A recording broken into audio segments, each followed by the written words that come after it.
Hi guys, andito ako sa Pangasinan. Katatapos ko lang mag-therapy dito sa Andalasi, kaya ito papunta ako ng Bangar para doon naman ako ang susunod na mag-therapy. Dito tayo papunta ngayon sa Bangar. Tatawid tayo ng tulay. Ayun. Medyo malayo.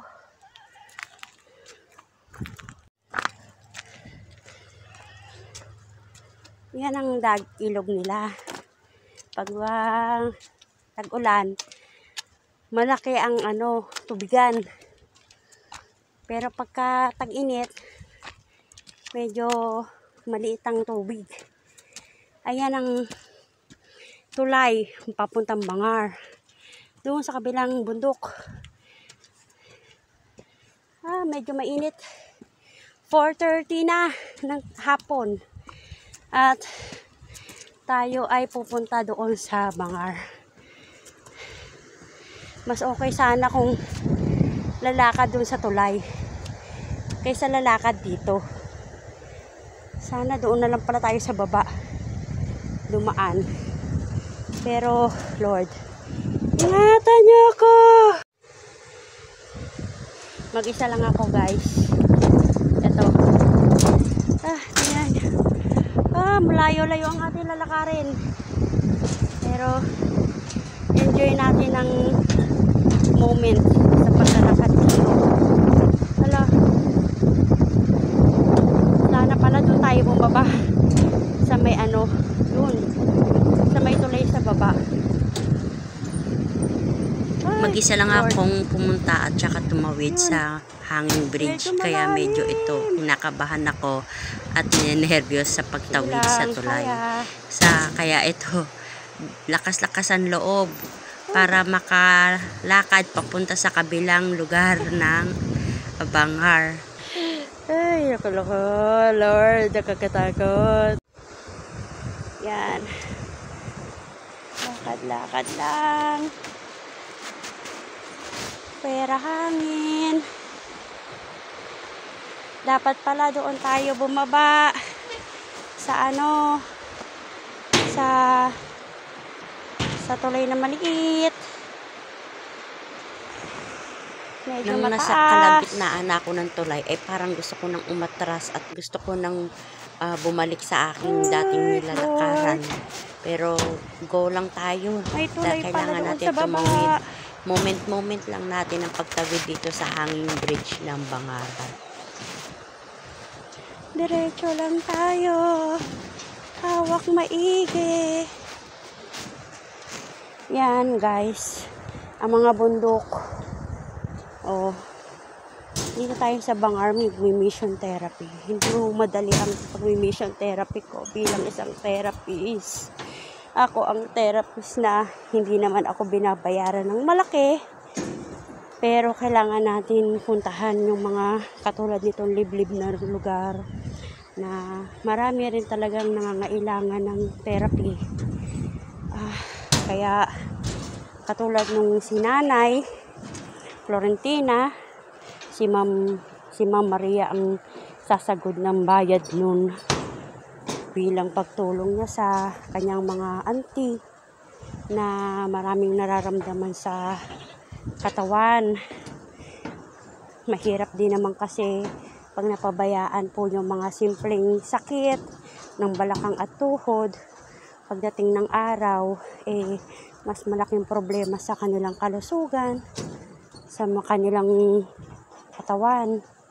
Kaya ako, ito bilang nagmi-mission, dito tayo para puntahan ang mga taong nangangailangan ng ating therapy treatment hanggang kaya po natin maglingkod sa kanila at bumiyahe.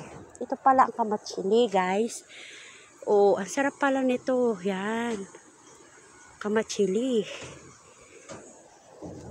Medyo matamis-tamis. Nakatikim nga ako kaya kumuha ako ng buto para itatanim ko at sana mabuhay sa pagtataniman ko. Yan ang mga bundok sa paligid ng Bangar. Ayan Enjoy lang natin ang moment natin. Medyo malayo-layo na yung ating nalalakad. May tao pala sa likod. Tayo ito nag-vlog-vlogan pa. Vlog-vlogan in the moment. Vlog-vlogan in the moment. Nang nakikita ko ng malapit na, parang gustong-gustong ko nang tumakbo papunta doon sa bandang baba ng tulay. Pero ito, hindi tayo makatakbo dahil sa medyo nagalaw-galaw ang tulay na ito. Kaya hawak-hawak lang ako dito sa gilid mataas na kasi yung ng mga bakal. Yan.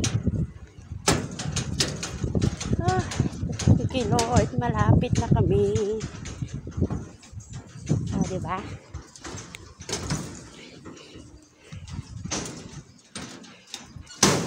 Buti meron ako kasama sa likod.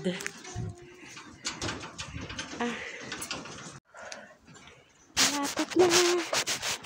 Oh, Sister Maria. Nangunguha ng kamatsili.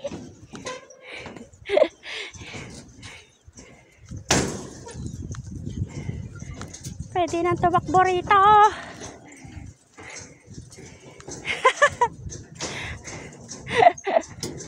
Kamatsili.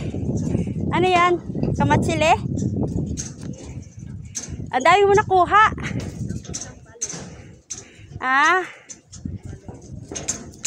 Sampalok. Wow. Ito sampalok. Yan, masarap yan. Medyo matamis-tamis. Matamis-tamis. Ayan ang school ng Bangor. Ay, thank you Lord. Nag-aapak na rin. Dito ang may wifi. Ayun yung plato. Wifi yun. Yun. Saan yun? Yun. Ito ang church ng Bangor Baptist Church. Iilan lang naman ang na-therapy ko sa Bangor. At ito, nag-selfie moment kami before and after. Kaya pagkatapos mag-selfie moment ay umuwi na kami ni Sister Maria ng halos gabi na. Pauwi na kami. Ayan, ginabi na. Dito kami sa river ng Bangor. Ayun, Sister Maria. Dito pala maganda maglakad eh. Medyo kaysa sa aakyat ka doon sa sa tawag doon sa tulay, sa hanging bridge. Yan. Dito na po kami. Ayun yung hanging bridge sa taas na yun. Hindi na kami dumaan doon sa hanging bridge doon sa taas na yun kasi delikado palang maglakad doon. Lalo na sa gabi, baka mamaya malaglag kami ni Sister Maria. Kaya ito, naglakad-lakad moment kami dito sa baba, sa mababang tulay na pagtatawiran sa ilog. Bukas uli. After ko dito ay pabagyo kami bukas ni Sister Maria. Sasabay na ako sa kanila guys. Kaya ito, thank you for watching. God bless you always.